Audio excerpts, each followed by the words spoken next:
This session is intended for community flood groups and community emergency response teams. It's provided by Cornwall Council Emergency Management and produced in collaboration with Devon Cornwall Police. The purpose of this session is to help you understand the basics of emergency response so you can feel better prepared to provide support when needed.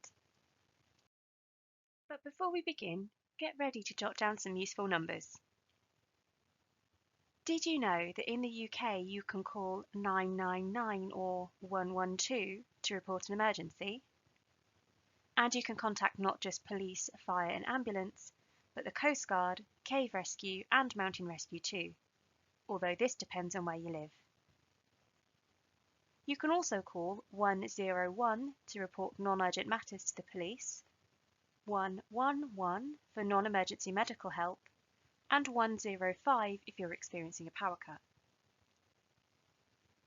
On average, 90,000 people report an emergency every day across the United Kingdom. But what is an emergency?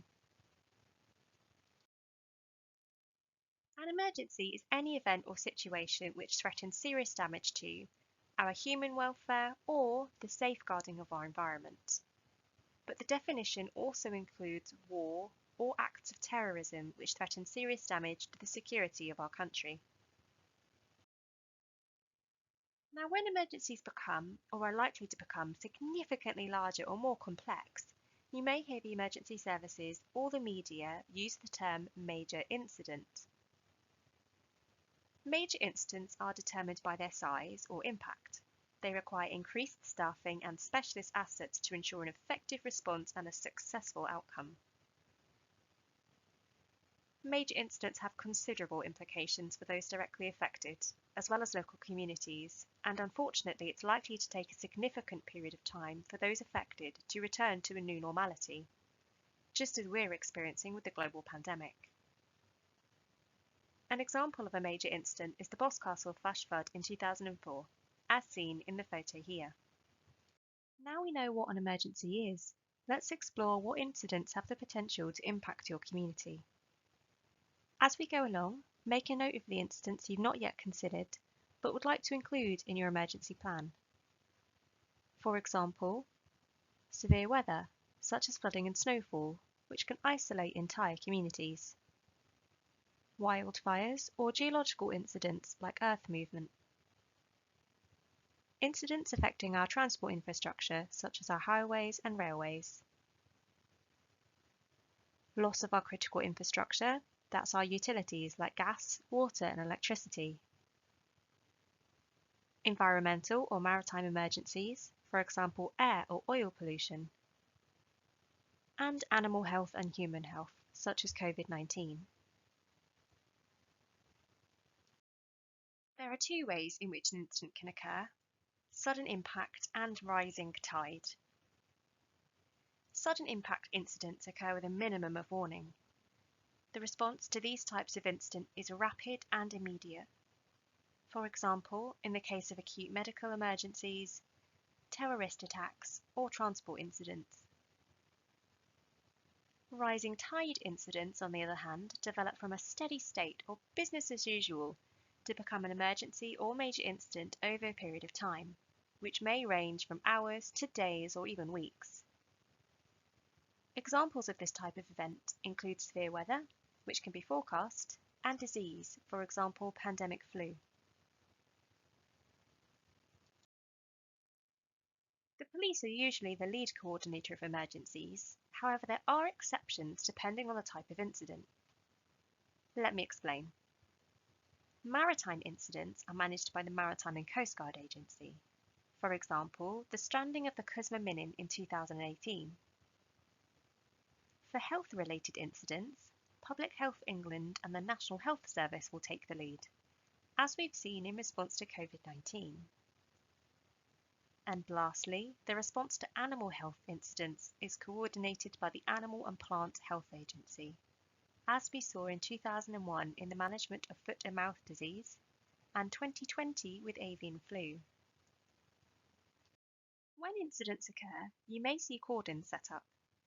Cordons are recognisable because of their colourful ticker tape, but sometimes traffic cones are used. Cordons ensure that people are prevented from entering an area of danger, and similarly, they can be used to ensure people do not leave an area of safety. There are two types of cordons, inner and outer, and they both serve different purposes. The inner cordon, demonstrated here by the red lines, is an area of increased risk, for example, the scene of a house fire. The inner cordon is typically staffed by the Fire and Rescue Service, who are better equipped to manage any dangers. Now, the teams in the inner cordon need a dedicated space for their resources and somewhere private to look after any casualties, so an outer cordon is placed around it. This is demonstrated by the blue lines. This outer cordon is usually staffed by the police, who have powers to stop unauthorised people from trying to cross into the protected area, including community volunteers. You may feel like you have a justifiable reason to enter a cordon, but you must receive permission from a member of the Uniformed Emergency Services beforehand. If you don't have permission, you're liable to arrest. In your role as a community volunteer, you may be asked to supervise a cordon. If so, remember that you don't have the power to enforce it. This means you can't stop members of the public from walking into the protected area.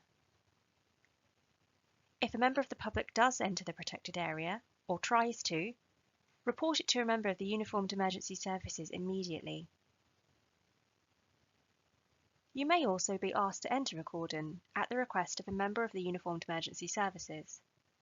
If so, you can assume that they've taken responsibility for your safety, so follow all instructions given.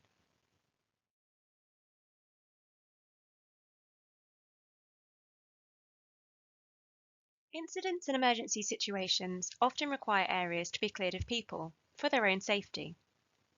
This is called an evacuation. Evacuations are planned and coordinated by the police, but they may ask you to assist with door knocking. Be aware that you cannot force someone to evacuate, even if they are in immediate danger. Usually, however, once the circumstances become known, people will evacuate voluntarily. Evacuation is stressful, especially for vulnerable people and families with small children or pets. Provide reassurance and prompt evacuees to pack basic items such as medicines, pet food, and baby changing bags, if there's time. Lastly, but most importantly, you'll need to accurately record the properties you visited, who was there at the time, whether they have special requirements, and the response you received. Be thorough with your note-taking, as lives may depend on it if the situation escalates.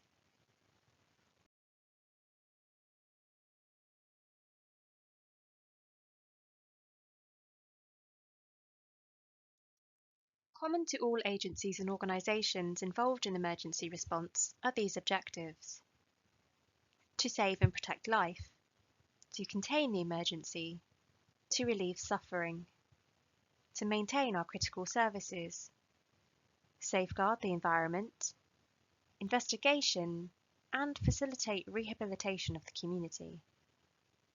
But as individual agencies and organisations, what can you expect? Devon and Cornwall Police.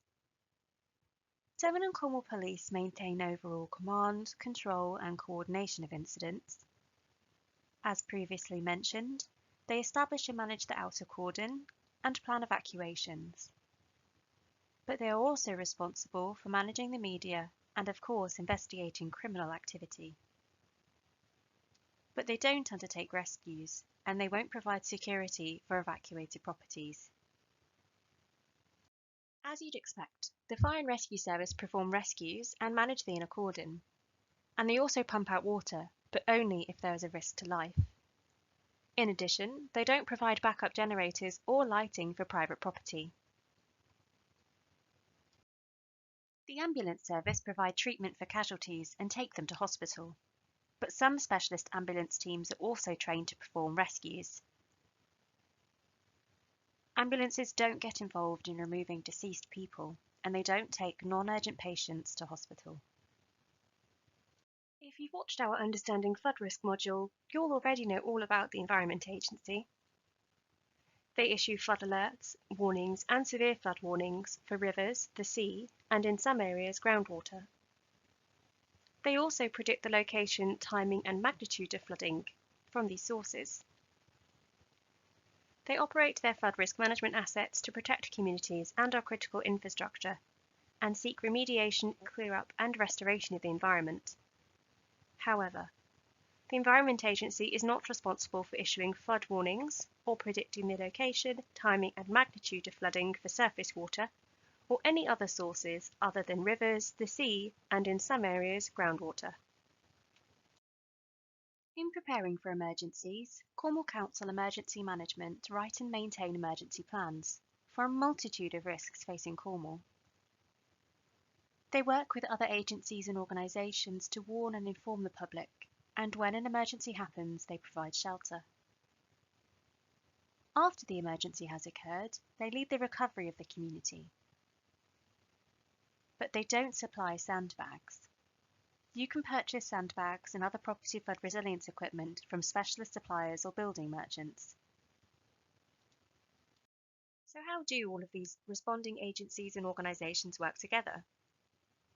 They follow a command and control structure. Strategic, tactical and operational represent 3 different levels of command which the emergency services will operate within. In the past, you may have heard these described as gold, silver and bronze. At major incidents, usually all 3 levels are required, but day-to-day emergencies require only the operational level of management. But where do you fit in? Operational is the level at which hands-on work is undertaken at the scene of an emergency. This is the group of people that get the job done.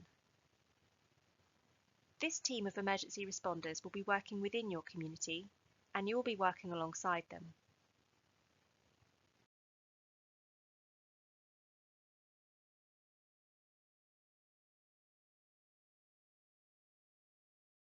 There can often be lots of staff on scene at an emergency, which can be quite overwhelming, especially if you've not met any of them before. It's important that only one person from your group is nominated to engage with the emergency services to help control the flow of information at this busy time. Whoever that is, they will be reporting to the incident commander, who will be located at the scene. Usually, this person will be a police officer. However, they could be a firefighter or a Coast Guard rescue officer, depending on the incident. Their role is to ensure rapid and effective actions are implemented to save lives, to minimise harm and to mitigate the incident. You can identify them by their tabards, as seen here.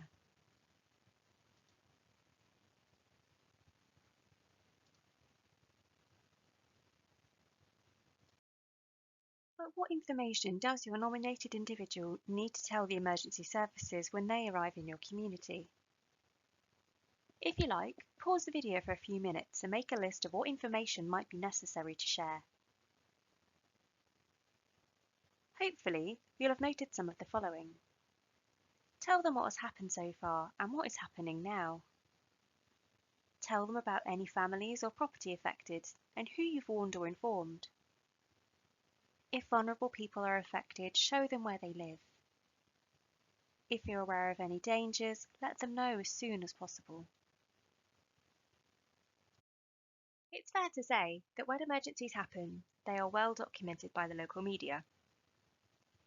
Now, although the media are a useful asset, you should not interact with them without first discussing with a member of the Uniformed Emergency Services. This is because, as a volunteer, you are in a trusted position and you are likely to receive sensitive information from your local community and emergency responders. For those occasions where the emergency services are not in attendance, you might want to draft a media statement in advance, so you feel prepared. This is because it's really easy to be caught off guard by the media. And remember, don't be afraid to decline to respond. That brings the session to an end. We hope you feel more informed and confident. If you have any questions, please make a note of them and contact Cornwall Community Flood Forum who can direct your query to the best person to help. Make sure to check out the other training in our online series, but until then, bye for now.